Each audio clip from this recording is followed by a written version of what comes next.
Visakha beach road Novotel hotel దగ్గర ఇసుక lorry బీభత్సం సృష్టించింది. బ్రేకులు ఫెయిల్ అవ్వడంతో డివైడర్ ను ఢీకొట్టి పక్కనే ఉన్న చిల్డ్రన్ పార్క్ లోకి దూసుకుపోయింది. దీంతో ముగ్గురికి తీవ్ర గాయాలయ్యాయి. గాయపడిన వారిని ఆసుపత్రికి తరలించారు. ప్రమాదం జరిగిన సమయంలో వాకర్స్ ఎవరూ లేకపోవడంతో పెను ప్రమాదం తప్పింది.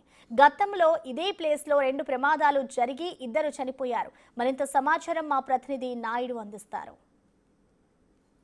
విశాఖ బీచ్ రోడ్ లో అయితే లారీ బీభత్సం సృష్టించింది. ఈ నేపథ్యంలో పూర్తిగా తెల్లవారుజామున 6 గంటలకైతే ఎక్కడైతే నోవోటల్ ఎదురుగా ఉన్న చిల్డ్రన్ పార్క్ లో అయితే ఒక ఇసుక లారీ దూసుకెళ్లిన పరిస్థితి అయితే మనం చూస్తున్నాం. పూర్తిగా విజువల్స్ అయితే చూస్తున్నాం. పూర్తిగా తెల్లవారుజామున 6 గంటల నుంచి విశాఖ ఫిషింగ్ హార్బర్ వైపు ఇలా లారీ వెళ్తున్నట్టయితే స్థానిక ఇక్కడ సెక్యూరిటీ గార్డులు పరిశీలించిన పరిస్థితి. ఈ నేపథ్యంలో పూర్తిగా లారీ బ్రేక్ ఫెయిల్ అవ్వడంతో ఈ లారీ అయితే ఒక్కసారిగా ఈ గోడని తగులుకుని ఎక్కడైతే బీచ్ రోడ్ లో ఉందో ఇదంతా వాకింగ్ ట్రాక్ గోడని కూలుకొని పూర్తిగా అయితే లారీ ప్రారంభం అయితే లోపలికి అయితే జరిగింది. పూర్తిగా ఇది చిల్డ్రన్ పార్క్. ఎందుకంటే విశాఖ బీచ్ రోడ్ లో అయితే ఎక్కువగా ఈ చిల్డ్రన్ పార్క్ ఒక ఫేమస్ అని చెప్పొచ్చు. అలాంటిది నిత్యం పిల్లలు అలాగే పెద్దలు సరదాగా గడుపుతున్న పరిస్థితి ఈ పార్క్ అయితే తెల్లవారుజామున 6 గంటలకు జరగడంతో ఎవరు లేకపోవడంతో పెను ప్రమాదం అయితే తెప్పిందని చెప్పొచ్చు. ఎందుకంటే పూర్తిగా ఈ పార్క్ ఎంతో మంది అయితే చిన్నపిల్లలు కానీ అలాగే సందర్శకులు ఎక్కువగా ఉంటారు. అలాంటిది తెల్లవారుజామున కావడంతో ఎవరు లేరు. ఈ నేపథ్యంలో ఒకవేళ సాయంత్రం పూట ఏమైనా జరిగిందనుకో ఒక పెను ప్రమాదం అని చెప్పే పరిస్థితి ఉందని చెప్పి చూస్తున్నాం. పూర్తిగా ఇసుక లారీ ఏ విధంగా వెళ్ళిపోయిన పరిస్థితి ఉందో అయితే ఒక వాకర్ కి తీవ్ర గాయాలు అలాగే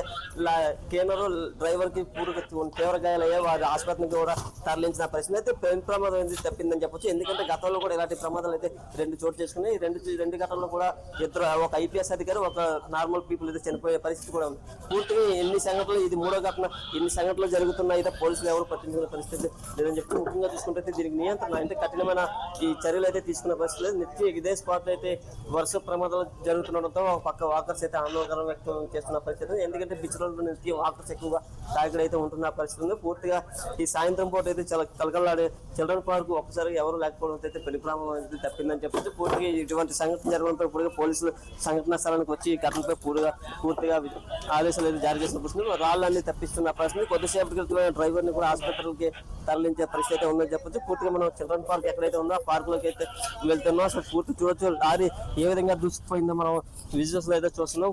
ఏకంగా చిల్డ్రన్ పార్క్ ఘోరం గుద్దుకొని లోపలికి అయితే వచ్చేసిన పరిస్థితి. పూర్తిగా ఇసుకలో లోడుతో అయితే వెళ్తున్న పరిస్థితి అయితే ఇది ఉందని చెప్పవచ్చు. చూడొచ్చు పూర్తిగా అద్వాల ధ్వంసం అయ్యి డ్రైవరు క్లీనర్ కి తీవ్ర గాయాలయ్యాయి. అలాగే ఒక వాకర్ కూడా గాయాలవడంతో ప్రమాదం అయితే తప్పిందని చెప్పొచ్చు. ఏదేమైనా కూడా ఇదే సంఘటన ఒకవేళ సాయంత్రం పూట జరుగుంటే కొంతమంది ప్రాణాలు పోయే పరిస్థితి కూడా ఉందని అయితే మనం చెప్పవచ్చు. నిత్యం ఇటువంటి గంటలు జరుగుతున్నాయి. అయితే దీన్ని కఠిన చర్యలు అయితే తీసుకోవడం లేదు. ఎందుకంటే ఇది వరుస సంఘటనలు ఎలాంటివి జరుగుతూనే ఉన్నాయి. ఇక్కడ పూర్తిగా మనం విజువల్స్ లో చూస్తున్నాం ఏ విధంగా లారీ ముందుకు వచ్చేసిందో పూర్తిగా అయితే చెప్పవచ్చు. ఈ చిల్డ్రన్ పార్క్ నిత్యం సందర్శకులు తాకిడి కూడా ఎక్కువగా ఉంటున్న పరిస్థితి. పూర్తిగా నోవోటల్ ఆపోజిట్ లోనే ఈ సంఘటన చోటు చేసుకుంది.